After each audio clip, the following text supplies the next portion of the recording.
បាទគោរពនឹងជំរាបសួរអាណាព្យាបាលទាំងអស់គ្នាថ្ងៃនេះខ្ញុំ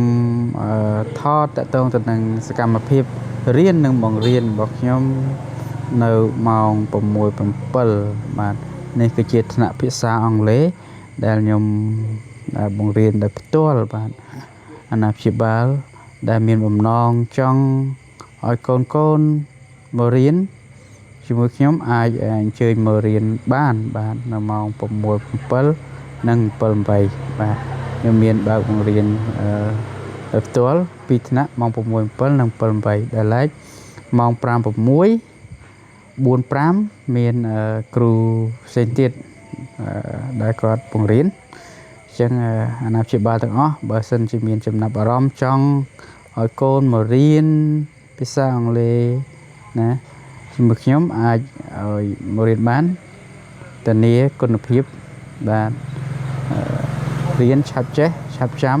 ហើយនឹងអនុវត្តជាក់ស្ដែងតែម្ដងអនុវត្តផ្ទាល់តែម្ដងពុកម៉ែបងប្អូនមិនបាច់បារម្ភទេមករៀនជុំខ្ញុំបាទគឺអនុវត្តផ្ទាល់បាទធ្វើឲ្យក្មេងណាឆាប់ចេះឆាប់ចាំឆាប់ចំណាំទាំងអស់បាទហ្នឹងហើយវិធីសាស្ត្របង្រៀនរបស់ខ្ញុំគឺថ្មីប្លែកណាអត់ធ្វើឲ្យកុមាររៀនទៅឆាប់ធុញឆាប់អីទេគឺខ្ញុំមានវិធីសាស្ត្រថ្មីដើម្បីបង្រៀនគាត់តែម្ដងបាទភាគច្រើនកុមារដែលរៀនជាមួយខ្ញុំគឺគាត់អត់ចង់ឈប់ទេបាទភាសាទី1គាត់ទទួលបានចំណេះដឹងថ្មីទី2គាត់សប្បាយរីករាយក្នុងការសិក្សាហើយការរៀនរបស់គាត់គឺអត់មានសម្ពាធបាទគឺការសិក្សារបស់គាត់គឺដោតទៅលើគុណភាពហើយនឹងការសប្បាយរីករាយក្នុងសាសនា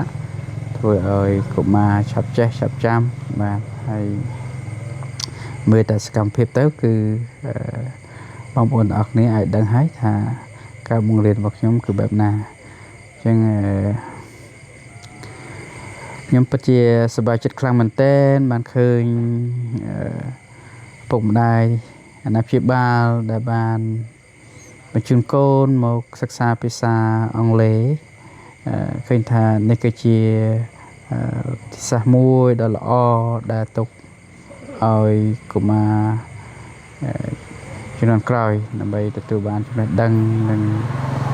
ជំនាញថ្មីៗនៅពេលហ្នឹងកុមារបើសិនជាយើងបណ្ដុះតាំងពីក្មេងបែបនេះគឺល្អមែនទែនតម្រាំឲ្យគាត់មានអាយុណាធំទៅមានអាយុច្រើនទៅគឺភាសាអង់គ្លេសរបស់គាត់អាចប្រើការបានដូចខ្ញុំបញ្ជាក់ភាសាហើយភាសាទៀតអញ្ចឹងបងប្អូនបើសិនជាកុមារដែលពិបាកក្នុងការរៀនភាសាអង់គ្លេសអាចមកសិក្សាជាមួយខ្ញុំបានគឺធានាគុណភាពនៃការរៀនរបស់គាត់គឺមានគុណភាពល្អគាត់ឆាប់ចេះនិយាយអានសរសេរនិងស្ដាប់កុំភ្លេចបងប្អូនទាំងអស់គ្នាបញ្ជូនកូនមករៀនទាំងអស់គ្នាដើម្បីទទួលបានចំណេះដឹង